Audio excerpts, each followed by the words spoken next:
For the introduction. Hello and welcome everyone. My name is Daniel Waxweiler and I'm a research and technology engineer at the Luxembourg Institute of Science and Technology in the platform called Luxembourg Eco Hydrology Group or Observatory. I will talk to you today about a software I co-developed. It's called App4Cam. I will tell you a bit how this can work in a research institute context to make it open source, how I did it, and where the funding comes from. This software runs on cameras in the field to monitor animals, and I will give you some examples. In biodiversity monitoring, we have two major issues. So the first one is that we have some ethical problems. For example, newts are trapped inside plastic bottles you cut into half, and then they are trapped there for hours until the biologist comes back to look at the animal and to take it out again. The other example I brought is, insects are killed in many cases for biodiversity monitoring. You kill them, take them to the lab, and then you identify them up to the species level. And the second problem is that they are labor intensive. So they require a lot of people or hours, in most cases both, to do the proper monitoring. So what if we applied the newest technologies like high-resolution cameras and AI classification models to this species? At my institute, we developed two hardware devices that do exactly this, and I will present them to you first before going more into detail about the software that runs on it. So here's one trap we commercialized with a partner in the UK. It's called NewtCam, and on the left you can see the device itself. It's a unit with a camera you can put into the water or just on the surface level of the water, depending on the animals you want to monitor. So in this case, it's usually used for newts, but as you can see in the picture on the right, there are also some insects in the water, and we also found that we observed more water insects than we expected with this device, although this was not the goal. And as you can also see well in the picture on the right is that the camera takes pictures from the bottom. And this is especially interesting for newts because on their belly they have a pattern where you can deduce the gender, the age, the species, and other information we maybe not know yet. Another device we developed is targeting insects. So it's the white part you see in the picture on the left. There inside we have a camera. And there's also a board you can see in the gray case just at the bottom.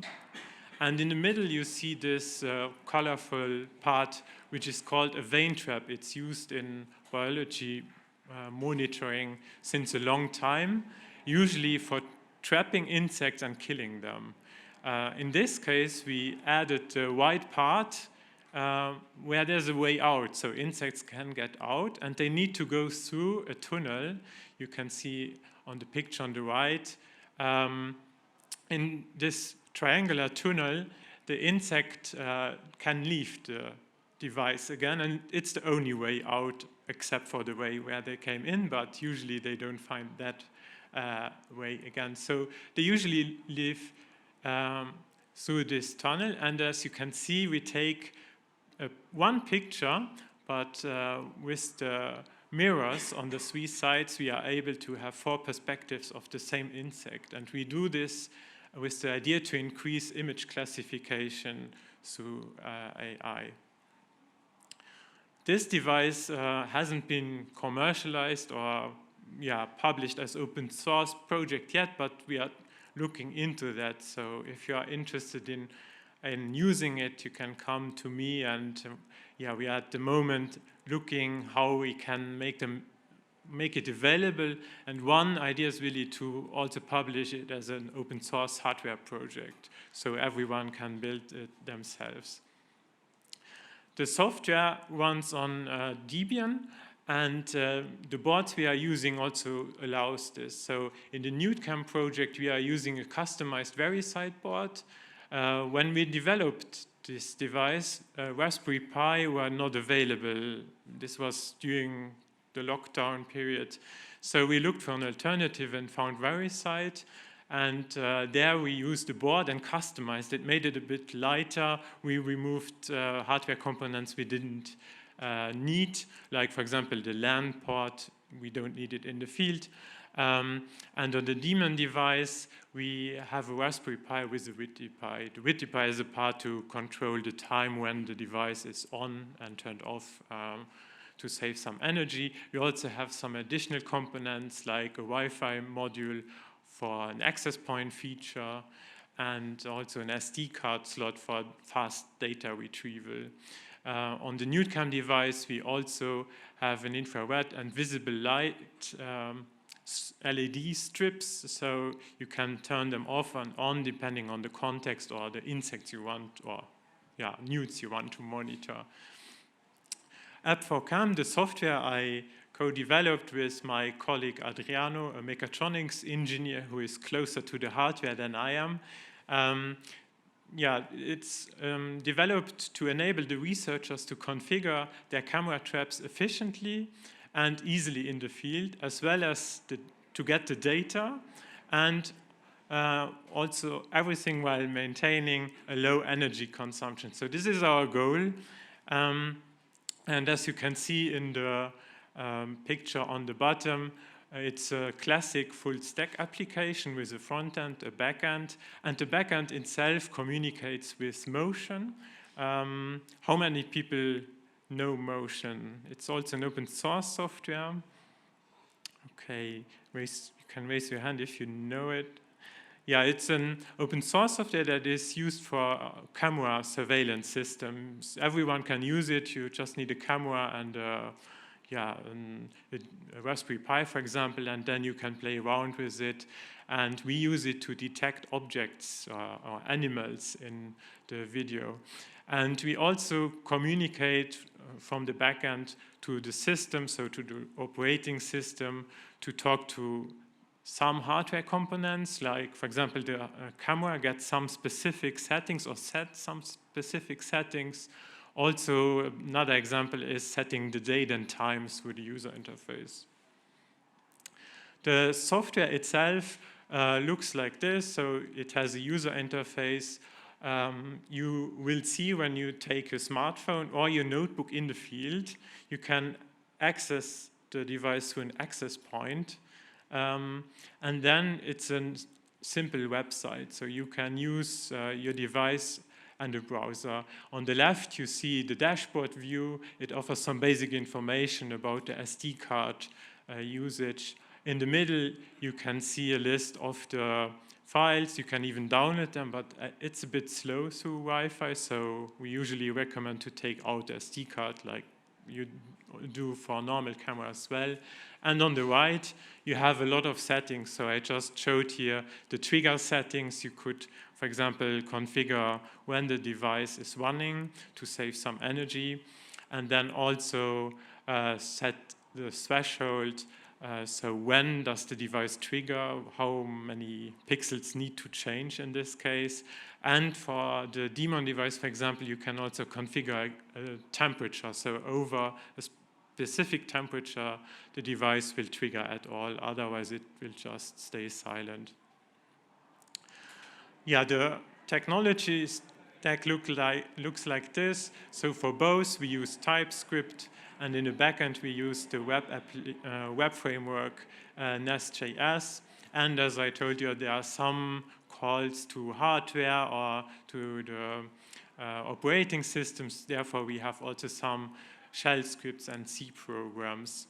And in the front end, we use the Quasar framework, which is based on Vue.js. I also put the repositories here if you want to have a look, and I will show them to you again later. So how did we start this project? It was developed through several projects, but the main goal of this project was never the the software itself. The software was just a means to reach a research goal, to answer research questions. And the same is true for the hardware, except for the one or the other projects where we focused more on the hardware. So, for example, one project was funded by the Luxembourg Ministry of Environment, Climate and Biodiversity. Two were funded by our institute itself, mainly to bridge the gaps between projects, to continue the development. And two projects were funded by the Luxembourg National Research Fund. So as it was only a small part, this was always challenging to continue the development and to also guarantee maintenance in this context. And another question which I brought up at the beginning is how was it published as open source? So at the beginning it was not open source. It was not open source from the beginning on, but in 2024, we did a technology transfer to the company that produces the NewCam device, and there was a software disclosure process going on.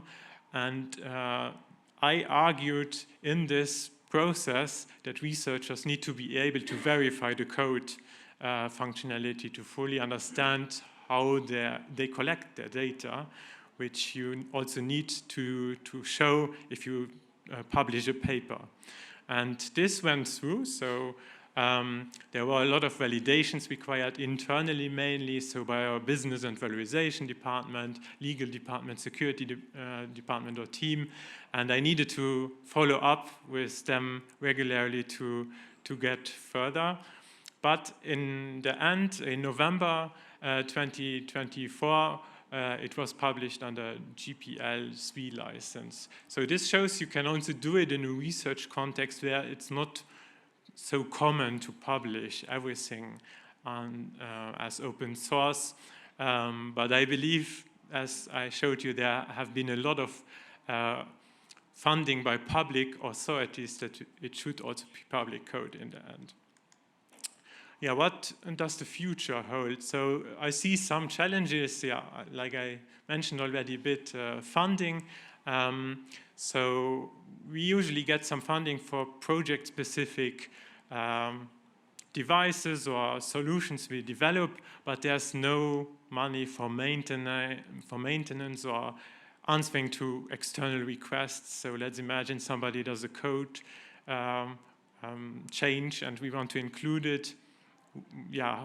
With which money do we review it officially? And also we want to increase the long-term usage and compatibility from a software point of view. So what happens when the Debian version running on the device is obsolete? What happens if the web standards we are using on the device are obsolete, or it has completely changed?